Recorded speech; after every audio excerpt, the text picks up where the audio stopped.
Salve, uma boa noite a todo mundo. Sejam muito bem-vindos a mais uma live do Bibliotecário Cabano. Eu tava morrendo de saudade de vocês e eu tô só esperando a professora Ana Maria Linhares entrar para que a gente possa começar mais uma live aqui no Bibliotecário Cabano. Vocês me desculpem, tá tremendo um pouco porque a mesa aqui ela não tá assim tão fixa, né? Então a gente tá aqui. Ó, a professora Ana acabou de entrar. Ana, eu vou te mandar agora o convite, tá bom? Um minutinho.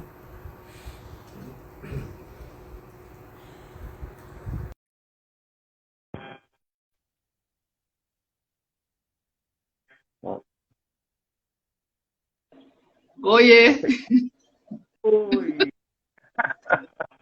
Ah, sim. Você está me ouvindo bem, Ana? tô ouvindo muito baixo. Está muito baixo? Eu estou É, tentando falar mais alto aqui, que eu não achei meu fone de ouvido. Você está me ouvindo bem agora? melhorou um pouco. Melhorou? Eu vou gritar Não aqui. fica melhor sem o fone, não? Não sei Olha, se o problema é o fone, tô achando baixo. está baixo? Me falaram realmente que estava baixo. Eu estou sem o fone, estou sem eu estou só com esse negócio aqui para ouvir, mas o áudio está. Eu estou ouvindo realmente. Mas se estiver muito Ah, baixo, mais alto, para que você possa ouvir pode bem. gritar aí, porque tá baixo. Tá muito baixo pra mim. Está muito baixo? Não, mas me Tá. falaram muito baixo. Estou tentando aumentar aqui, mas eu não estou conseguindo. Ana, primeiro que quero te dar uma boa noite e agradecer muito você aceitar esse convite para bater esse papo aqui comigo no canal. Isso daqui que faz parte de um projeto, na verdade, de uma biblioteca aqui no IG. E eu estou feliz demais de poder contar com a tua contribuição, tá bom? E como é de praxe, você sabe que eu sou bibliotecário e você, como escritora, eu estou muito interessado em saber, antes da gente começar a nossa live, como é que foi o teu contato com a leitura, com o livro? Você tem alguma história para contar para a gente assim? Uma boa noite, seja bem-vinda e o espaço é todo teu. Obrigada. Eu só queria que tu fizesse de novo a pergunta, que tá muito baixo, eu não entendi. Não, O que é que eu devo falar sobre o livro? eu queria que você contasse para a gente o teu primeiro contato com a leitura. O teu primeiro contato. Você tem alguma história assim, lá do teu passado, de quando tu era criança, alguma história de Ah, como tu começou a leitura, essas coisas assim. entendi. Meu primeiro contato com a leitura foi através da minha família, em especial a minha mãe, que sempre incentivou, né? Muita gente a leitura. Então, ela sempre fazia questão de presentear, fazia questão de incentivar a leitura. Então, posso dizer que o primeiro contato que eu tive com o livro foi com ela.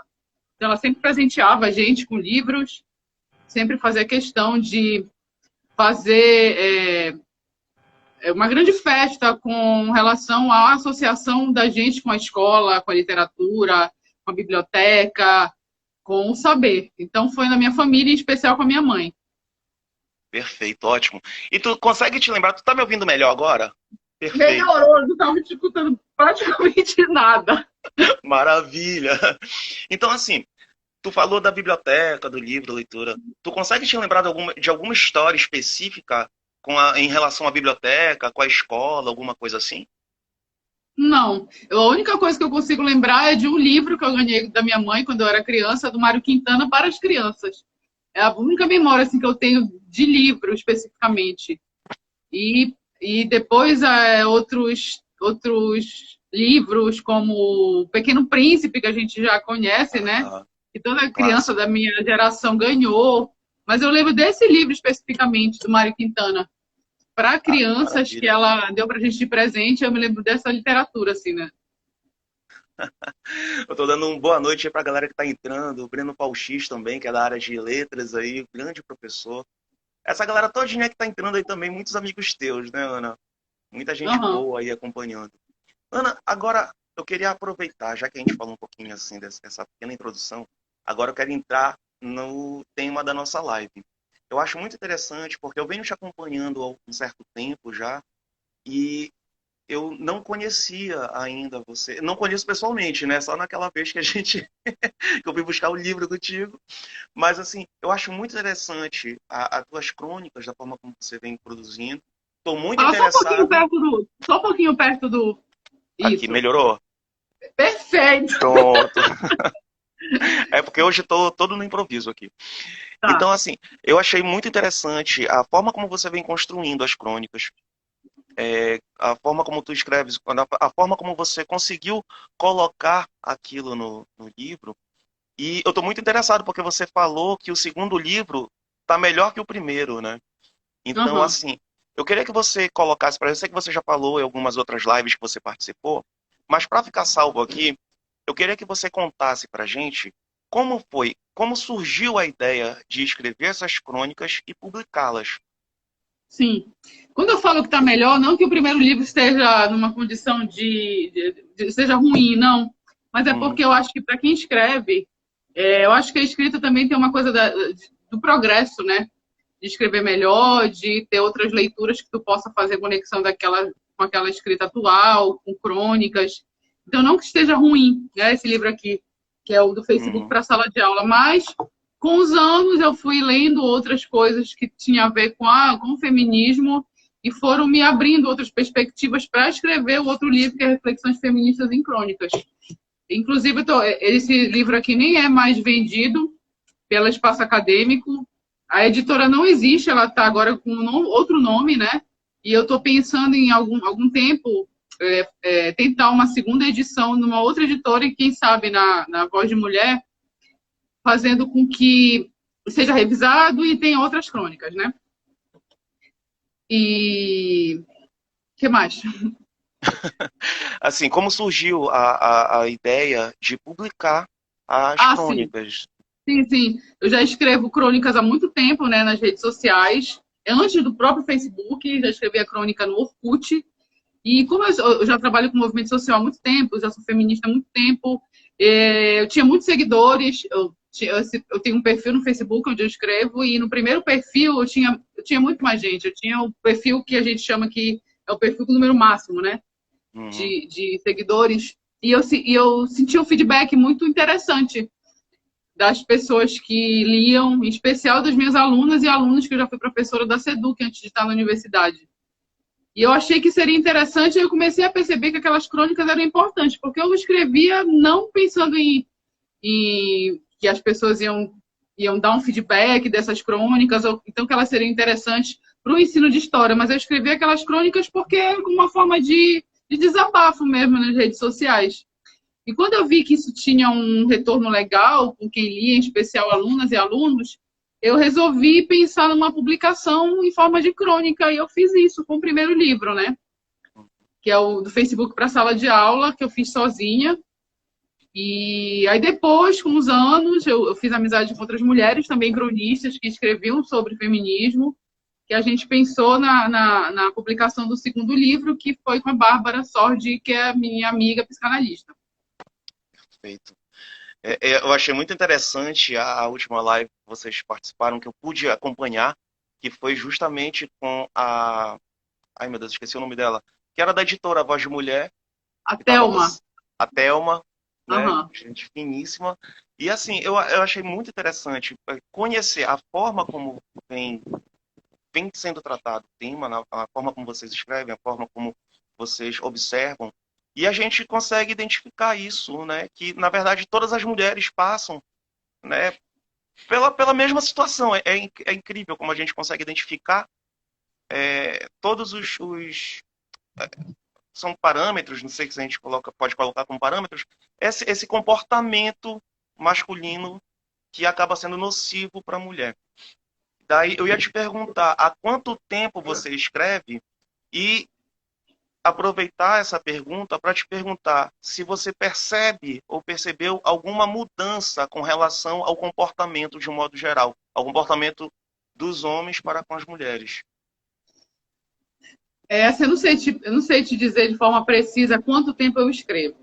Porque eu já escrevo, como eu falei para ti agora aqui na live, desde a época do Orkut, por exemplo. Uhum, Mas há muitos anos eu escrevo crônica. Inclusive, quando eu publiquei esse livro, que é o primeiro, eu perdi muitas crônicas, porque eu não tinha intenção de publicar, né? E eu publicava aleatoriamente. Depois, quando eu decidi que eu queria compilar para poder publicar, eu tive muito trabalho para poder buscar isso nas redes sociais e acabei perdendo muita coisa. Então, não sei te dizer assim, quanto tempo. Te confesso. Mas tem alguns anos aí, sei lá, acho que mais de 10 anos, né, que eu escrevo de forma aleatória. Uhum. E tem um lema no feminismo chamado pessoal é político, que é a gente politizar aquilo que é pessoal. Porque muitas vezes a gente acha que aquilo que acontece no cotidiano com a gente é algo que é só nosso, que é individual, mas não, é algo que é estrutural e quando se trata principalmente de violência, né? Então, com o tempo, eu fui percebendo que eu ia publicando essas crônicas e isso servia para muitas mulheres pensarem a condição delas também, porque elas se percebiam em situações muito semelhantes àquelas ali que eu estava publicando. Então, muitas me chamavam no inbox, por mensagem, para entender um pouco aquela situação, para falar que já tinha passado por aquilo. Ou seja, eu pude perceber que aquilo era algo estrutural. Não era algo que só eu passava por aquilo e que aquilo ali que era uma forma de crônica, desabafo, serviam para muitas mulheres por conta das violências que elas sofriam de forma muito parecida com a minha, né? A depender da cor, da classe, enfim, era algo que era estrutural. Então, eu estou falando para as mulheres especificamente, depois eu falo dos homens. Então, para as mulheres, eu sentia muito essa questão de se identificar com aquilo, de não se sentir só, de perceber que elas também passavam pela mesma situação, que aquelas crônicas ajudavam a sair de determinada situação de violência e etc. Com relação aos homens, eu acho que eu sinto muito mais o medo deles do que outra coisa. Então, eu não sinto que a grande maioria me respeita porque eu sou feminista, porque eu escrevo coisas sobre isso que trata de violências. Eu percebo muito mais o medo do masculino, da figura masculina da minha pessoa. Eu acho isso uma grande pena, porque eu acho que deveria rolar essa percepção do respeito e não do medo. Então, eu sei que muitos homens não respondem às coisas que eu escrevo por medo. Muitos homens não se aproximam de mim por medo, como se eu fosse uma grande bruxa. E, infelizmente, isso acontece. Os homens têm medo, eles não respeitam. E eu sinto alguma mudança nas relações interpessoais, mas muito com essa percepção do medo mesmo, infelizmente. É incrível.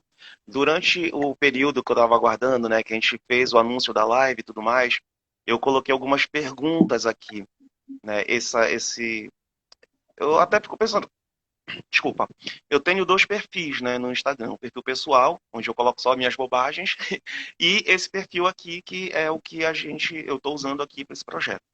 Então, assim, eu percebi que quando eu coloco qualquer tipo de pergunta aqui, o público, de modo geral, que segue o perfil do Cabano, ele é bem, assim, geralzão mesmo, né? Tá tudo espalhado, por aí, Brasil todo e tal. São poucas pessoas, mas tudo espalhado.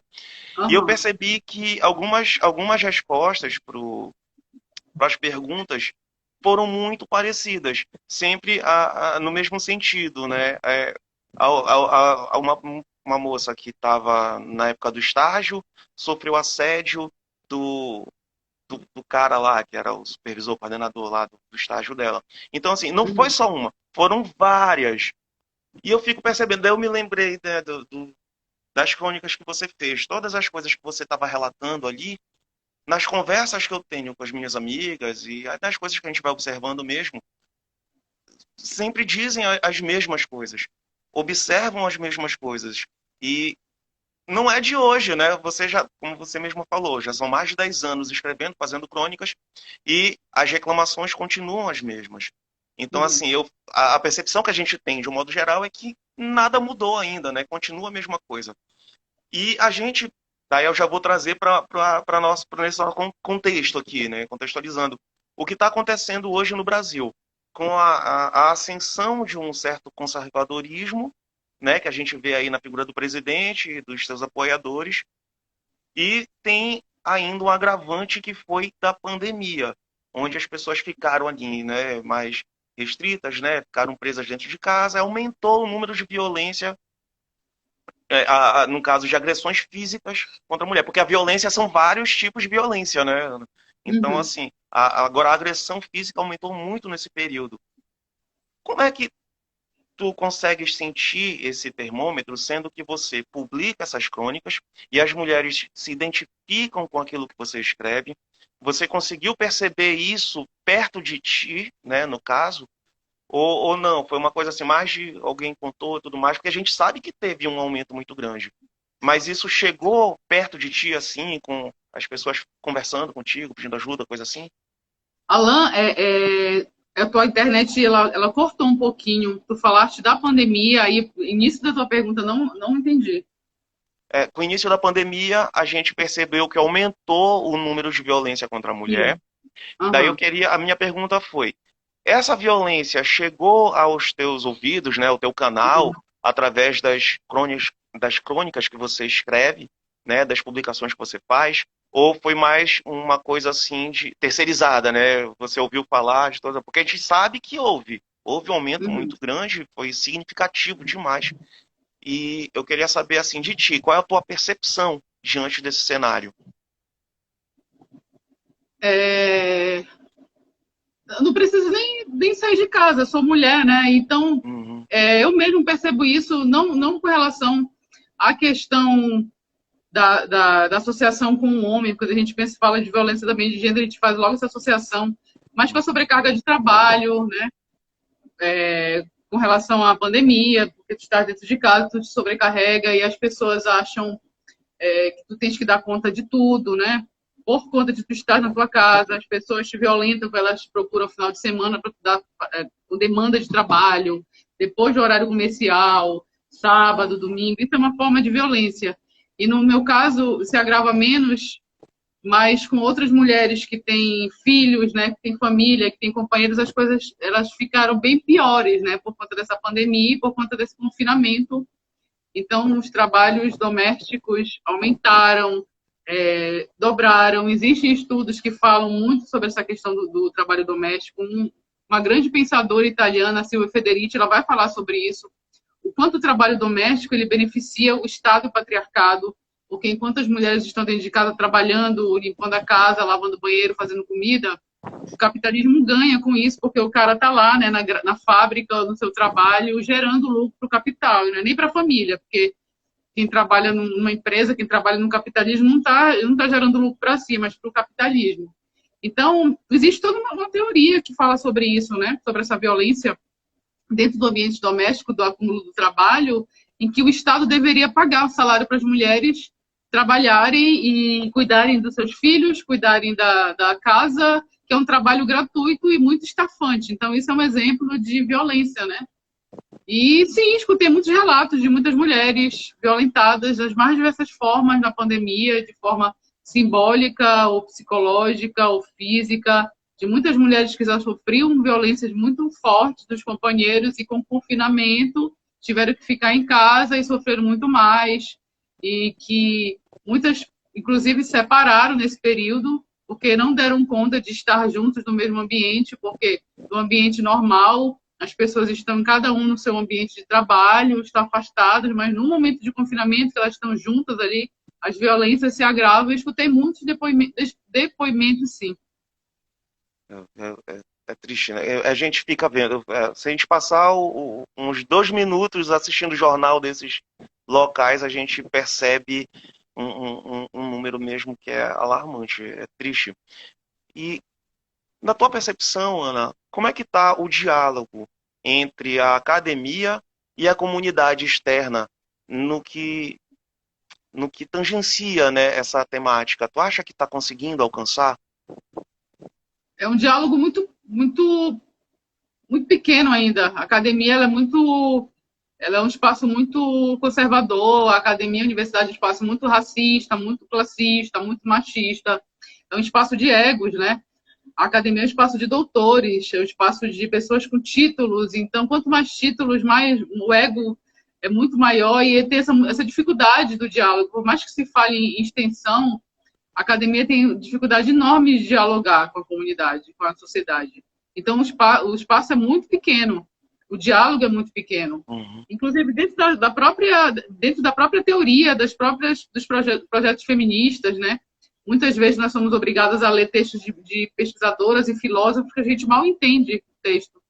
Então, eu acho que se a gente não problematizar isso, não democratizar a linguagem, não pensar numa linguagem mais acessível, não levar isso para fora da universidade, a gente não vai mudar muita coisa, porque a gente vai ficar ali fazendo uma discussão dentro da academia de forma prolixa, só para os seus pares, escrevendo de forma prolixa, e não leva isso para a comunidade, como é que a gente vai falar de violência assim? Então, muita gente considera, por exemplo, meu trabalho de escrita de crônicas feministas como algo anti-acadêmico, porque a minha escrita, e eu acho assim que ela ainda é uma escrita que não é uma escrita para a sociedade, para a comunidade, porque quando a gente vai ler, em muitos momentos eu falo aqui de feminismo, falo aqui de teóricos, nome de teóricos, mas é uma linguagem mais clara, né? Não tem como deixar de ser. São crônicas mais claras, mas ainda assim não deixam de ser complexas. Mas muita gente me chama de anti-acadêmica dentro da universidade, porque eu escrevo crônicas de forma mais, entre aspas, simples, né, de entendimento. Mas, assim, como a própria feminista negra Bell Hooks diz, não tem como a gente pensar num feminismo libertador e revolucionário se a gente segue falando só para os nossos pares, só para as mulheres, só para as feministas dentro da universidade. Porque senão a violência vai continuar, inclusive dentro da universidade. Perfeito. Era o ponto que eu ia chegar. Porque é importante, né, no final das contas, a gente conseguir se fazer entender. Né? Se a gente não conseguir fazer isso, como é que... não vejo muita lógica. Eu acho interessante, tá, quando tu colocas, como tu colocas as tuas crônicas, todas as tuas críticas, essas reflexões, a forma didática, assim, fica didático, fica muito fácil a compreensão. E até te elogiar sobre isso também. E o teu segundo livro, para quem ainda não leu, a gente pode esperar... Eu sei que você falou que não sei se gostou mais do segundo do que do primeiro, mas tu me deixou muito curioso quando tu falou que achou interessante o segundo. Então eu queria perguntar para ti, a gente pode esperar essa tocada então mais acessível também da leitura? Sim. Com relação ao segundo livro? Assim, não que eu tenha gostado mais do segundo do que o primeiro, mas eu acho que o segundo é mais maduro. O primeiro que eu estou dividindo a autoria com uma psicanalista. Por ser uma psicanalista, existe um outro debate, outro diálogo, para além da minha formação, porque eu sou socióloga, sou antropóloga, né, sou historiadora, e aí eu já escrevo de uma forma a partir do meu lugar de fala, né, a partir do meu lugar de formação. E ela não, ela fala muito sobre saúde mental, sobre psicanálise. Então, é mais maduro, não que seja melhor, né, que o primeiro. E sim, tem uma linguagem mais acessível, tem uma linguagem mais clara, mas não tão clara quanto o primeiro livro, né, de crônicas feministas. Então, dá para sim, né? É um livro acessível, é um livro que todo mundo diz, nossa, Ana, que bacana. É um livrão grossão, ele tem... a gente mandou para a editora, e quando a editora fez a análise, deu 700 laudas. A editora se assustou. Aí ela entrou em contato com a gente, dizendo que faria 2 volumes, porque não ficaria muito grande, e ficaria inacessível financeiramente, né? Porque não dá para a gente cobrar a mesma coisa por um livro, sendo um livro de 700 laudas. Aí ela falou que poderiam ser 2 volumes. Ok, é um livro grosso, é um livro grande. Só que todo mundo que lê o livro chega comigo e diz, nossa, a gente começa a ler e acha que vai demorar, e a gente lê numa tapada só. Porque é um livro fácil de leitura, é um livro acessível. Eu fico muito feliz, porque quando eu comecei a escrever crônica, eu não tinha leitura nenhuma sobre Bell Hooks, eu não tinha leitura nenhuma sobre feminismo. Eu comecei a escrever crônicas há muitos anos atrás, que não tinha nem leitura sobre feminismo, né?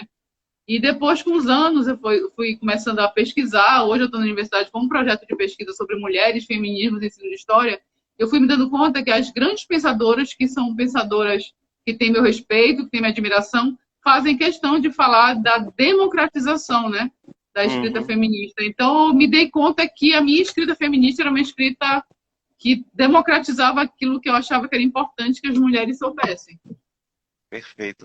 Eu ia te perguntar se tu tem noção dessa democratização e se tu já consegue te ver como alguém que é uma referência, né?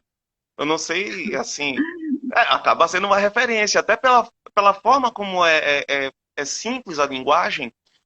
Aquele primeiro livro eu mostrei para minha filha, né, que tem 12 anos, ela papai. Tipo assim, né? Ficou pé da vida, né? Então, assim, é fácil compreender e é fácil enxergar, principalmente porque a mulher acaba se vendo também em todas as crônicas ali que estão, né? Então Sim, eu fico assim, caramba, é claro que ainda preciso de mais leitura ainda, né? Ainda preciso conhecer mais ainda, estudar mais ainda o universo, porque é importante a gente conseguir fazer isso. E eu sim, ia te perguntar uma coisa com relação já vai ter o segundo volume, né? Já tem data sim. marcada para o segundo volume? Vai ser lançado em março do ano que vem, no mês que se comemora o Dia da Mulher. Mês do, é 8 de março também? Não. 8 de março. Não, não sei, o dia eu não sei, eu sei que vai ser em Não tem o março. dia, mas é em março. Não. Ana, e dessas andanças assim, os teus projetos, eles já estão caminhando dentro dessa tua produção? Pretendes escrever mais coisa? Pretendes fazer mais projetos? Publicar mais coisas voltadas para essa temática? Você acha que é importante? Eu acredito que seja, né? Mas você acha que é Uhum. importante você dar uma continuidade nisso, fazer com que mais pessoas participem, produzam dentro dessa temática junto com você? Importante eu acho. Às vezes eu canso, porque eu já escrevo, já faço isso há muitos anos e já sofri muita violência por isso na internet. E fiquei um tempo sem escrever e pensei numa época em parar, cansa. E eu já publiquei o primeiro livro, e tem esse livro que já foi publicado agora, o volume 2 vai ser publicado em março. E já tem um outro que já foi enviado para a editora para ser avaliado também, ou seja, além dos 2 volumes, já tem um outro que está sendo avaliado pela editora e que se for publicado vai ser perfeito. Mas assim, eu cansei, já não escrevo mais da mesma forma que eu escrevia, mas eu sigo escrevendo. Não é à toa que eu quero publicar a segunda edição desse livro ampliado, porque eu sigo escrevendo, sigo salvando, editando as crônicas, e quando eu for publicar isso daqui, eu vou incluir as crônicas que eu venho publicando aqui. Mas eu acho importante, sim. Eu acho as plataformas digitais muito importantes. E a pandemia mostrou o quanto as plataformas digitais são importantes, porque se não fossem as plataformas digitais, a gente não tinha nem como se comunicar, nem como dar aula, nem como Uhum, falar dos projetos de pesquisa. Mas hoje, apesar de seguir escrevendo, apesar do cansaço por conta da violência, muitas violências que eu já sofri por ser escritora em redes sociais, que a gente se expõe, né? Tem muita gente que me uhum. odeia. Tu falaste de referência, eu acho até engraçado quando as pessoas dizem isso. Eu não posso responder que eu sou referência. Eu ia te falar essa pergunta. Tu me acha referência? Porque eu sou uma pessoa comum, escrevo e tem muita gente que fala, tu é referência, isso me assusta um pouco. Mas, quando muitas pessoas me procuram, dão feedback, dão retorno daquilo ali que é importante. Quando eu vejo meu livro em várias plataformas de venda, eu fico pensando, deve ser uma referência, mas eu não tenho como te responder isso, eu te confesso. Mas assim, mesmo cansada, mesmo muitas vezes pensando em desistir, eu sigo escrevendo. Eu acho que é importante sim, mesmo não escrevendo mais da mesma forma que eu escrevia. Porém, hoje, eu já tenho outros projetos, né? Uhum, Hoje eu já tô mais voltada para a escrita acadêmica mesmo. Não que essa escrita acadêmica não vá ser com essa linguagem, né? uhum, Mais democrática. Por quê? Porque hoje eu estou na universidade, isso que era militância, eu trouxe para projeto de universidade mesmo. Quando eu entrei na universidade, meu projeto era sobre educação patrimonial. Eu trabalhava com pesquisa com relação à cultura material indígena, não tinha nada a ver com mulher. Aí eu fui me dando conta que eu acho que era importante levar isso para o ensino, aí eu deixei de lado as pesquisas, não que eu não faça, eu sigo dando aula sobre história dos povos indígenas, sigo dando aula sobre educação patrimonial, mas pesquisa dentro da universidade sobre mulheres, feminismos e ensino de história é patrimônio. Eu continuo pesquisando patrimônio, mas com relação à mulher. Então, qual é o meu projeto hoje? Eu estou voltada para a escrita acadêmica. Então, eu estou com dois artigos agora que eu estou pensando, que os dois artigos vão falar sobre mulher negra e ensino de história, mulher negra e livro didático. E o outro artigo vou falar sobre mulheres, a importância da visibilidade da mulher para o ensino de história, por conta da invisibilidade da história das mulheres. Então, eu estou mais voltada para a produção de artigos acadêmicos, mas eu sigo escrevendo, até porque na universidade a gente precisa dar um feedback dos trabalhos, né? A gente tem carga horária uhum. para a escrita de artigos, então a gente precisa escrever artigos acadêmicos, não que isso não seja acadêmico, mas são crônicas, né? Então, a gente precisa escrever artigos, a gente precisa escrever capítulos de livros. Então, na atualidade, estou mais voltada para isso e estou pesquisando no espaço escolar. Então, eu estou com um projeto de pesquisa e produção de oficinas sobre violência contra as mulheres e feminismos. Esse mês a gente já vai para a Terra Firme, o projeto, que a gente vai para uma escola para poder apresentar a nossa primeira oficina do projeto agora, em novembro. Vai ser em novembro, não vai ser agora em outubro, não vai ser em novembro. Então, a gente já está com essa pesquisa e a sala de aula é um espaço de pesquisa. Existe muito essa ideia ainda que o espaço escolar não é um espaço de pesquisa, em especial quando a gente fala de história, porque as pessoas acham que pesquisa só é feita com fontes históricas, dos arquivos empoeirados. Não. O espaço escolar é um espaço de pesquisa para o historiador. Tudo é fonte, né, para o historiador. Não é só o documento, essa ideia de que o documento é fonte, é uma ideia lá do século XIX. Então, isso já está ultrapassado, achar que a pesquisa é só com documento antigo. Então, o espaço escolar é um espaço de pesquisa. O livro didático é fonte, né? Então, eu estou com esse projeto hoje, eu continuo escrevendo crônica, mas eu estou na escola fazendo pesquisa do espaço escolar sobre essa invisibilidade da mulher no espaço escolar. Perfeito. Nesse sentido, eu quero te fazer uma pergunta, porque assim, quando você diz que está cansada da escrita, que vem sofrendo os ataques, né, até por conta da exposição que você acaba fazendo, que para contar as crônicas, para fazer a reflexão, você acaba se expondo, né? E é incrível como vem surgindo esses ataques. Eu ia te perguntar, esses ataques, eles sempre foram na mesma intensidade ou eles aumentaram a partir de 2016, 2018, quando veio? Tu consegue fazer mensurar assim? Não tem como mensurar. Sempre teve. Não tem associação com o contexto político, não. Sempre teve. Inclusive, eu sou muito atacada pelos esquerdomachos. Não é só o bolsonarista, não é só o bolsonarista, né? Ainda tem esse detalhe. Eu ia até...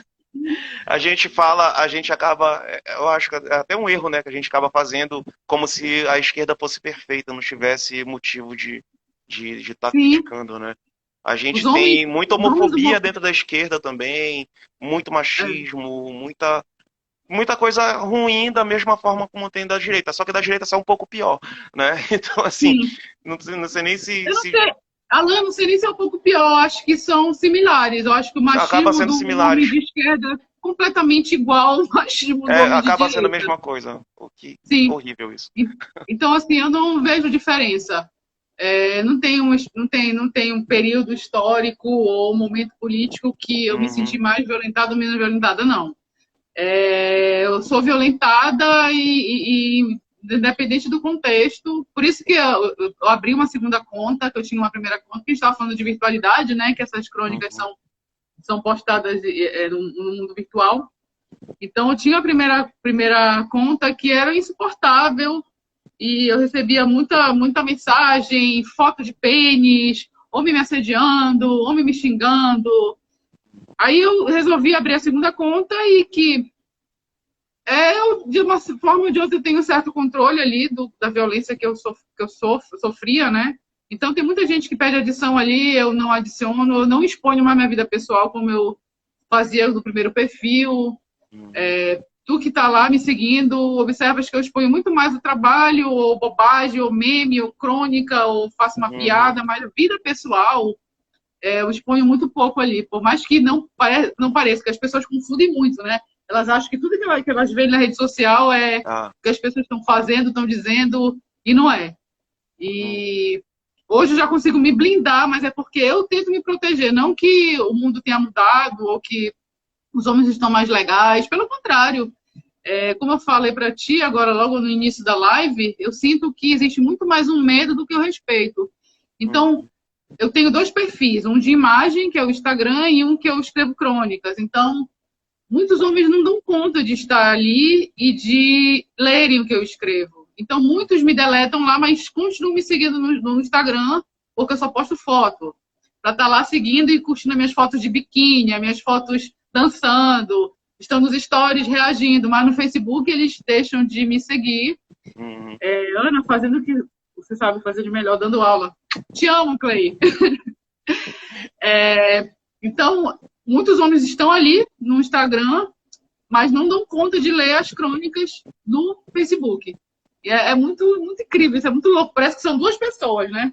São duas redes sociais, uma é uma rede social de imagem e outra rede social de crônicas, e que eu escrevo crônicas que antes eram cotidianas e hoje não tão cotidianas. Os caras não dão conta de ler as coisas que estão ali, mas continuam seguindo no Instagram, porque pelo menos estão vendo a imagem de uma mulher que supostamente eles acham bonita. Lá no Facebook eles não dão conta.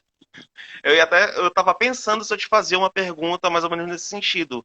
Se tu percebias essa diferença, ou seja, na hora de fazer a crítica, na hora de criticar, na hora do cara se enxergar naquela crítica, qual era a reação? Mas só que eu não tenho como medir, né? Mas nesse teu depoimento dá para perceber a diferença aí. Quando é para refletir, quando é para se enxergar, quando é para, né, tentar mudar alguma coisa, o cara se afasta. Daí quando é para curtir a besteirinha, ele tá lá curtindo e fazendo a gracinha e tudo mais.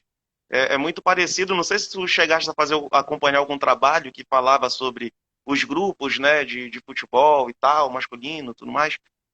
Como é que se dá essa questão do machismo estrutural, né? Que nem todos os outros problemas que estão ali estruturais do Brasil. E a gente consegue identificar muito claramente esse comportamento que é aí que ele se reflete. E toda vez que tem algum tipo de crítica em cima disso, ou os camaradas simplesmente ignoram, fingem que não é com eles, ou então eles vão e agridem mesmo, né? Seja em forma de piadinha, ou seja, agressão, né, mais contundente, né, verbal e tudo mais. Eu acho que você já conseguiu perceber isso melhor que todo mundo, né? É assim, porque existe uma casa dos homens. Vocês têm uma casa, né, simbolicamente falando. Existe uma pesquisadora que tu já ouviu falar e tu já viu várias lives minhas, eu já escrevi sobre ela, que é a Valesca Zanello, que ela vai falar sobre a construção da masculinidade, da feminilidade, né? E vocês constroem casa dos homens, vocês têm casa dos homens. Aí tu deste o exemplo do WhatsApp, dos grupos, e é bem interessante isso. Vamos pegar aqui, a gente está falando de virtualidade, né? Vocês têm grupos de WhatsApp só com os amiguinhos e tal. E lá chega um monte de absurdo, que vocês são educados pela pornografia, então é vídeo de pornografia, vídeo de mulher pelada, vídeo de peito, não sei o quê. Então, aquilo ali é a casa dos homens. Então, a pornografia é muito prejudicial também, né, para o patriarcado, né? A gente diz que vocês, homens, aprendem muito mal sobre o sexo. Vocês, homens, acham que o sexo é aquilo ali que vocês estão vendo na pornografia. O sexo na pornografia não é um sexo, né? Então, por isso que muitos homens são ansiosos, que têm problemas de ejaculação precoce, que não sabem dar prazer para a mulher, porque não sabem nem onde a mulher sente prazer. Enfim, isso é culpa da pornografia. Mas os homens seguem assistindo pornografia achando que aquilo ali é sexo. Como se o sexo fosse aquela espetacularização. Né? Então, a casa dos homens é aquilo. Então, vocês estão ali, e se um cara discorda de alguma coisa daquela casa dos homens, ou que é falado naquela casa dos homens, esse homem tem dificuldade de falar, porque existe a broderagem, vocês são brothers, vocês são muito companheiros, vocês se ajudam, vocês se ajudam nas piores coisas, nas melhores coisas, né? Então, isso é a casa dos homens, isso é a broderagem. Se tu tens um amigo e o teu amigo violenta a companheira dele, tu pode discordar disso, mas tu tens medo de dizer. Por quê? Porque tu vai sofrer retaliações ali dos teus brothers, porque aquilo foi naturalizado como algo normal, né? Como algo importante, como algo que não é violento. Então, essa é a broderagem, né? Essa é a casa dos homens. Isso é muito ruim, porque enquanto vocês não acabarem com essa casa dos homens, enquanto vocês não desarticularem essa casa dos homens, as coisas não vão mudar, né? Porque a gente está aqui se articulando, escrevendo crônica, falando de feminismo. Eu sempre digo isso. Eu sou professora há muitos anos, eu vou fazer mais de 15 anos de docência, né? E eu sempre observei isso, que a gente está gerando está educando, né? Uma geração de meninas empoderadas, meninas incríveis que estão lendo, e uma geração de meninos que seguem com o mesmo padrão do século XIX. Aí o que é que está acontecendo? As meninas estão se envolvendo amorosamente com outras meninas, com outras mulheres, os casamentos não estão dando certo, as relações não estão dando certo, porque os homens não querem discutir. Eu tenho um grupo de pesquisa que 95% das participantes são mulheres, os homens vão e não se interessam pela discussão, porque vocês não querem perder privilégios. É muito bom ser homem. Eu estava pensando nisso. Essa semana, eu fui pegar minha mãe no aeroporto 1h da manhã. Aí eu estava na madrugada na Júlio César. Aí eu olho e me deparo com um homem, 1 hora da manhã, fazendo caminhada na Júlio César soturna. Só vocês têm o benefício de fazer um caminhado 1 hora da manhã. Isso é inadmissível para uma mulher. Porque se eu saio 1 hora da manhã para fazer caminhada, eu vou ser estuprada. Vocês homens são livres, vocês são livres, vocês têm privilégios, vocês são educados para terem quantas mulheres vocês quiserem. Eu estou falando dos homens héteros e os homens gays também reproduzem machismo. Vocês são educados para liberdade, vocês são educados para as diversas formas de violência. Então, é muito bom ser homem, cara. A gente não é livre. A gente não pode ter quantos parceiros a gente quiser, a gente não pode sair a hora que a gente bem entende, porque a gente vai ser estuprada, porque a gente vai ser violentada. Então, quem quer perder esse privilégio? Aí chega um cara, conhece a Ana Linhares, começa a namorar com a Ana Linhares, que começa a problematizar isso. O que o cara vai fazer? Vai ficar puto. Porque eu vou querer fazer as mesmas coisas que o cara faz, eu vou querer ter vários parceiros, já que ele também tem várias parceiras. Eu vou querer ter a mesma liberdade que ele tem, mas os homens não são educados para darem conta desse tipo de relação. Por quê? Porque foram socializados dessa maneira, né? Dispositivados para eficácia e as mulheres dispositivadas para o amor. Olha, a Clay, ela segue preferindo ser mulher. Não, eu não estou nem falando que... Eu não estou nem falando, amiga, que é melhor ser homem, mas eu digo assim, de forma assim, irônica, é muito bom ser homem porque os homens são livres, porque eles podem fazer o que eles bem entendem, porque eles recebem os mesmos salários, porque eles não são estuprados, não são violentados no transporte público, porque eles não só... Então, por que eu estou falando sobre isso? Porque isso pouco interessa a vocês, essa discussão. Entretanto, a masculinidade é algo que prejudica também vocês.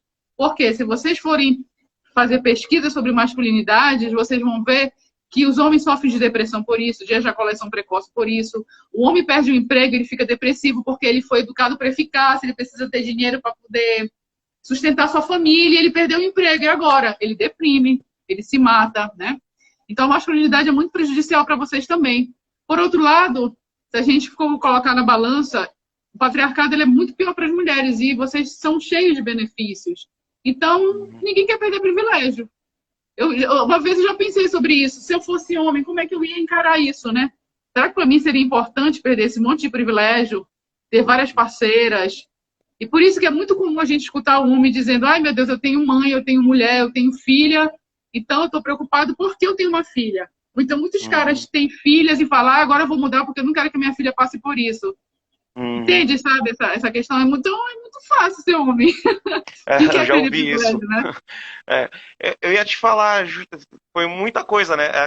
O ponto, a broderagem que sempre teve, né? A broderagem ela existe enquanto tu tá ali passando o pano. A partir do momento que começa a problematizar, já essa broderagem já deixa de existir, tu já fica anulado e tu começa a ser uma pessoa marginalizada dentro desse grupinho ali.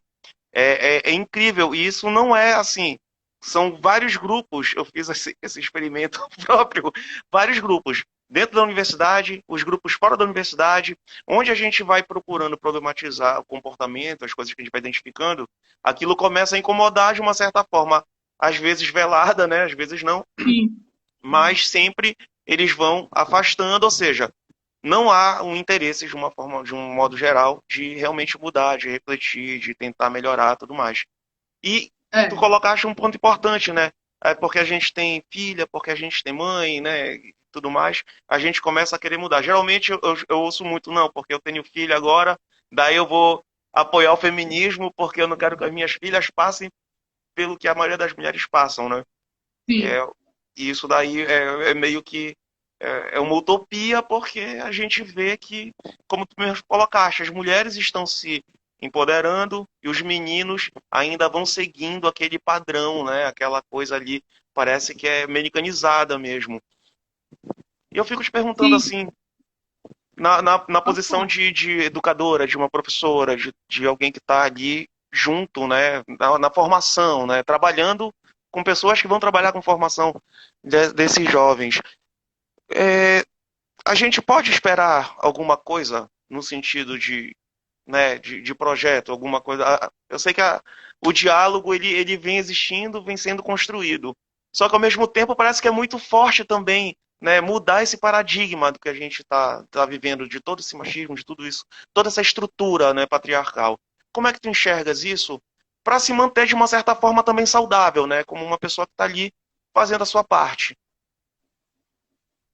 Deixa eu ver se eu te entendi.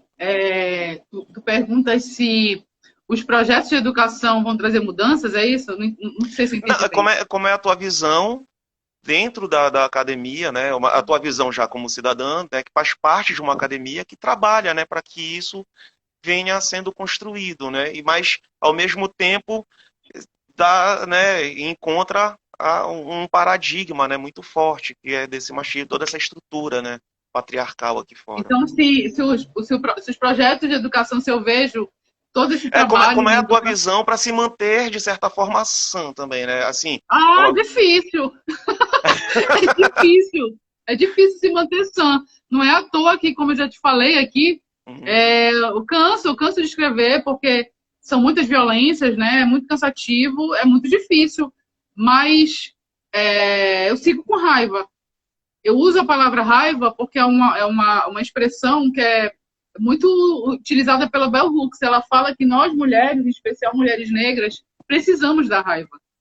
Porque a raiva nos move, né? A raiva que faz com que a raiva nos mantém firmes nesse propósito de mudança, né? De luta. E não é à toa que é interessante que a Bell Hooks usa a raiva, né? Essa expressão raiva, e os homens veem as feministas como raivosas. Como se o fato da gente escrever, o fato da gente falar, o fato da gente se impor, o fato da gente responder, nos façam raivosas. E o que mais chama a atenção é que os homens não são vistos como raivosos, eles são vistos como fortes, né?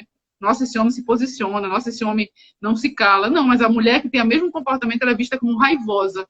Então, se isso é uma questão, que nós sejamos, além de feministas, nós sejamos raivosas. Porque é a raiva que nos move, né? E a Bell Hooks vai deixar isso muito claro. Porque não tem como não ter raiva num mundo que está violentando a gente cotidianamente e você não tem ideia dessa violência.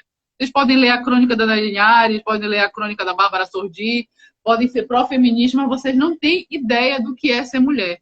A gente está o tempo inteiro refletindo e preocupada com a violência, independente se eu saio de casa ou não. É quando eu abro o celular que eu vejo mensagens de pessoas me assediando, pessoas insistentes, homens insistentes. Eu abro o celular e vejo foto de um pau de um homem, de um pênis de um homem, sem eu ter pedido aquela foto. É uma forma de violência. Se eu saio de casa, eu tenho que estar preocupado o tempo inteiro com a roupa que eu vou sair, que horas eu vou sair de casa, a roupa que eu vou usar, se eu vou usar uma roupa, se eu vou para um lugar que eu acho que eu vou ser mais violentado do que outro, o horário que eu vou sair. Se eu saio de carro, eu tenho que ficar preocupado, o horário que eu vou sair também, porque se eu estou num carro e vão detectar que é uma mulher, eu vou ser violentada. Eu tive que pelicular meu carro por medo de sair com um carro não peliculado por ser mulher. Eu fui buscar minha mãe no aeroporto essa semana, eu tive que ir mais cedo para a casa dela, que é perto do aeroporto, porque eu estava com medo de sair da minha casa, que é distante do aeroporto, 00:30, por medo, por ser mulher. Você não tem noção, vocês não pensam nisso. A gente vai para eu, por exemplo, já desisti de ir para um barzinho só para tomar uma cerveja, porque é muito difícil para um homem ver uma mulher só num bar, porque ele acha que a mulher está ali disponível para o sexo. Eu fiz essa tentativa uma vez que eu fui dar aula em Parauapebas. Eu estava num local, não estava no hotel, estava na casa de uma amiga, que é a Carol, que foi minha orientada no mestrado, na época ela morava em Parauapebas. E ela, Ana, fica aqui em casa, que tu vai dar aula lá, ok. E atrás da casa dela tinha um bar de rock. Aí eu resolvi ir lá tomar uma cerveja numa noite sozinha e não consegui tomar uma cerveja, porque a gente senta no bar, a gente não tem paz. Porque o cara te avista, ele acha que tu tá ali disponível pro sexo. Não consegue ter o respeito de te ver ali no lugar sozinho tomando uma cerveja. Ou seja, você não tem dimensão disso, porque a gente está o tempo inteiro planejando a nossa vida para se defender da violência, né? Se eu chamo alguém para fazer um serviço em casa, se for um homem, eu estou preocupada porque esse homem pode me violentar. Enfim, você não tem ideia. Eu já ia falar isso. Você não tem ideia. A gente não tem ideia do que é a preocupação, né, feminina desse dia a dia. Eu fico assim pensando às vezes, caraca, mano. Assim, a gente tem medo, lógico, mas não chega aos pés dessa preocupação de simplesmente colocar o pé na rua sem sofrer algum tipo de atentado, algum tipo de violência. É um inferno. Como a Clay disse, todos os nossos passos são calculados. A Clay tem uma filha mulher também, eu ia falar sobre isso, eu não sou mãe. Mas eu vejo amigas que são mães de meninas, a preocupação. É a preocupação de me envolver com alguém e essa pessoa violentar minha filha. É a preocupação daquela menina ser violentada em outro local por ser uma menina muito nova e não saber se defender como deveria. Nós que somos mais velhas, muitas vezes não conseguimos nos defender porque a gente não está esperando a violência. Você não tem ideia do que é ser mulher. É muito complexo. É complicado demais, tem muita coisa envolvida e é uma complexidade, como tu colocaste, muito. E assim, a gente acaba não fazendo ideia, né? A gente pensa que sabe, mas na verdade não sabe. Só quem está vivendo ali mesmo para realmente pegar, poder falar alguma coisa. É por isso que a gente fala sobre o lugar de fala, né? Os homens que dão importância para o movimento, eles não são feministas, eles são pró-feminismo, porque feministas são as mulheres que são mulheres, né? E por isso que é importante a gente falar sobre essa questão do lugar de fala. E é importante, eu acredito, né, que seja importante também fazer com que isso chegue, né? Por isso a importância dessa democratização, né, da linguagem, né? Tentar facilitar um pouco essa linguagem acadêmica para que chegue para mais mulheres, para que facilite essa compreensão para os meninos também, porque é importante que eles reflitam sobre essas ações e tudo mais. Gona, eu sei lá, porque assim, só do que tu falaste agora desse momento, assim, parece que passa um filme na cabeça da gente de uma forma que, caramba, sabe, dá um impacto de que... E como vocês são violentos e não se dão conta. Não se dão conta. A violência. Isso. Porque a gente, quando fala de violência, falando assim, para pessoas leigas, né, de fora ali às vezes até no setor acadêmico mesmo a gente vê cada coisa, mas a gente percebe quando fala de violência, não, porque eu fiz isso, mas eu nunca bati nela, né? Como a gente ouve isso, como eu já vi algumas vezes vocês falando também sobre isso, e as pessoas não têm noção, não identificam, na verdade, o que é a violência, né? Às vezes a forma de olhar, né? Aquela cantada que o cara pensa que é inocente, na verdade não é inocente. Então, são detalhezinhos ali que a gente vai observando depois com mais calma, começa a refletir, e é isso que provoca o medo também, né? Isso são formas de violência, né? Sim. E é muito engraçado porque vocês não sabem fazer diferença entre cantada, entre assédio, entre paquera. E é muito engraçado pra gente que tem a percepção disso, e tem a leitura disso, a gente olha esse comportamento de vocês, é engraçado, porque vocês ficam sem saber como fazer, sem saber como lidar e naturalizam violência e não acham que é violência. E eu brinco, né? Vocês que lutem, porque a gente já luta tanto para se proteger, para ler, para entender. Vocês que lutem. Mas brincadeiras à parte do vocês que lutem, eu tenho falado de masculinidade, tenho refletido sobre isso em sala de aula. Eu acho que é importante a gente debater isso também. É importante, eu acho que eu tô curioso para ler o segundo livro também, que vocês colocaram, porque a impressão que eu tenho é de que ele está mais completo. Pega a tua visão antropológica, né, a tua visão da historiadora, daí junto com a Bárbara Sordi, né, que tem essa pegada já mais pro campo da psicologia, né? Ela é psicanalista, professora de psicologia e psicanalista. Então, é como se fosse um complemento, é como se estivesse mais completo, né? Essa maturidade que você coloca, provavelmente, eu acredito que esteja mais ou menos nesse sentido, né? Eu não vou dizer aqui, né? Porque, afinal de contas, eu tenho que ler o livro para poder falar alguma coisa. Mas é interessante, a gente pode trabalhar esse teu livro de crônicas dentro da sala de aula normalmente, né? Eu tenho aqui, fico pensando em fazer uma roda de leitura sobre eles e debater, né, os comportamentos, de que maneira a gente pode estar mudando isso, levando para a biblioteca escolar, levando para a sala de aula, para que a gente possa debater, possa colocar as situações para que, de repente, possa mudar já o comportamento do camarada já desde lá de novinho, né, quando existe teoricamente, uma possibilidade muito maior de poder mudar. Porque quando chega na universidade... Pode falar. Não, pode terminar.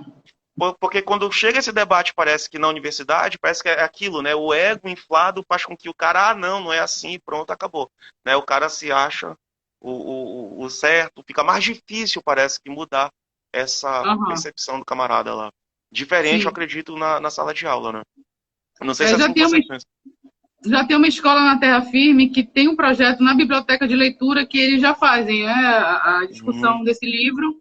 Ótimo. E, inclusive, essa escola que eu vou estar presente, inclusive, em novembro a gente vai lá já para discutir o outro livro, um projeto da biblioteca, né? Da escola, para fazer reflexão sobre feminismo. Ótimo. Tu pode falar o nome da escola? É Mário Barbosa. Mário Barbosa, Terra Firme, né? É. Olha, interessante, muito importante essa história aí. Eu não sei se tem alguma bibliotecária escolar aí acompanhando, se tiver, viu? Meninas, vocês que estão na SEMEC aí, que chegaram agora, podem aproveitar aí também aí esse projeto, né? E colocar aí para tocar, porque é super importante. Quem quiser o livro da Ana, ainda tem o livro disponível contigo, Ana? Para comprar? Só no site, foi tudo vendido. Foi tudo vendido já. Oh, que bom, né? Mas é bom. E não é caro, né? Não é caro, é bem acessível.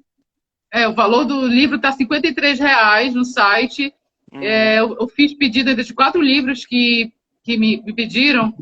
O valor do frete está R$ 10, mas se vocês comprarem 2 livros, sai o frete de grátis. Aproveitem, é super Aproveitem, promoção. né? E vocês, bibliotecários e bibliotecárias, a gente pode fazer um mutirão, se junta todo mundo, compra junto e paga no frete todo mundo dividindo, né? Pode ser melhor assim. Mais de 2 livros, o frete é grátis. Olha aí, bora aproveitar, galera. Ana, esse nosso bate-papo já tem praticamente 1 hora. Faltam já? 4 minutinhos para te ver só, né? 2 arianos batendo papo é bacana, olha só. Tu é de Áries também? Sou primeiro olha decanato. Esse papo, no final da live a gente vai falar de astrologia. Tudo a ver. Tudo a ver. Ana, assim, eu acho bacana quando bate papo assim, e a gente nem percebe quando a hora passa, porque é sinal de que foi bom o bate-papo. E eu queria pedir para você finalizar. Eu gosto de pedir para que os convidados deixem uma mensagem. Então, pensando nisso, eu acho esse nosso tema super importante. Inclusive, quero deixar aqui o convite para uma próxima oportunidade. Se você tiver o tempo, que eu sei que o teu horário é super ocupado, mas se você tiver um tempinho para a gente poder bater um papo de novo, eu vou comprar esse livro para que a gente possa discutir ele de repente, sei lá. Mas já fica aqui o espaço para você disponível para quando você puder, tá bom? Sim. E eu queria aproveitar e te pedir para deixar uma mensagem aí para os nossos seguidores que estão acompanhando, para quem vai poder acompanhar mais tarde. Lembrando que essa live vai ficar salva tanto no IGTV do Bibliotecário Cabano, quanto no canal lá do YouTube, tá bom? Então, Ana, o espaço é todo seu para deixar uma mensagem para finalizar essa nossa live. Você muito clara e muito direta. Homens, revejam seus comportamentos. As mulheres não aguentam mais. Eu sempre falo isso para os amigos. Revejam seus comportamentos. A gente verdadeiramente não aguenta mais a violência de vocês. A gente está repudiando essa violência. A gente não aguenta mais morrer por causa de vocês. E mulheres, sejamos feministas. Leiam sobre feminismo. Feminismo é um movimento político plural. Um movimento político super importante, plural, porque nós mulheres somos diferentes, de várias cores, de várias classes, de várias localizações geográficas e etc. Então, leiam sobre, porque a leitura ela é libertadora. Então, a leitura, para mim, foi muito libertadora. O conhecimento é muito libertador. E o conhecimento me liberta dessa violência toda. Então, leiam. Leiam e sejamos todas feministas. E é isso. Obrigada pelo convite. Maravilha. Foi massa. Valeu Imagina, mesmo. Adorei. Muito obrigado mesmo, Ana. De coração, te admiro pra caramba, tá? Obrigada. Te desejo sucesso. Espero que você arrebente. Eu vou colocar os teus livros na minha biblioteca. Eu espero conseguir colocar numa biblioteca escolar também, para que a gente possa estar divulgando ainda mais esse trabalho, que é super importante. Tá bom? Desculpa, porque tu já vem me convidando para essa live desde o ano passado e nunca dava certo. Imagina. Eu tive Covid e muito trabalho. Hoje eu comecei a trabalhar desde 8 da manhã, o dia inteiro, a tarde toda. Ainda tive que terminar planejamento de aula. Estou aqui na live finalizando às 22 horas. Então, me desculpa, mas estivemos aqui. Imagina. Que isso. Eu te agradeço muito, muito mesmo. Não sei como é que é essa correria aí. E te agradeço. E o espaço vai estar sempre aqui. A Lari Salles está falando aí. Maravilhosa, Ana. Concordo Obrigada, contigo. mestra Lari. Obrigada, Clay. Te amo. É isso, gente. Uma boa noite. Obrigado para todos vocês que estiveram aqui com a gente, batendo esse papo. Ana, mais uma vez, muito obrigado. Esse espaço aqui vai ser sempre teu. Sempre que tiver oportunidade, a gente está aqui à disposição, tá bom? Muito obrigado. Uma boa noite. Sucesso. Tchau, tchau. Obrigada. Tchau.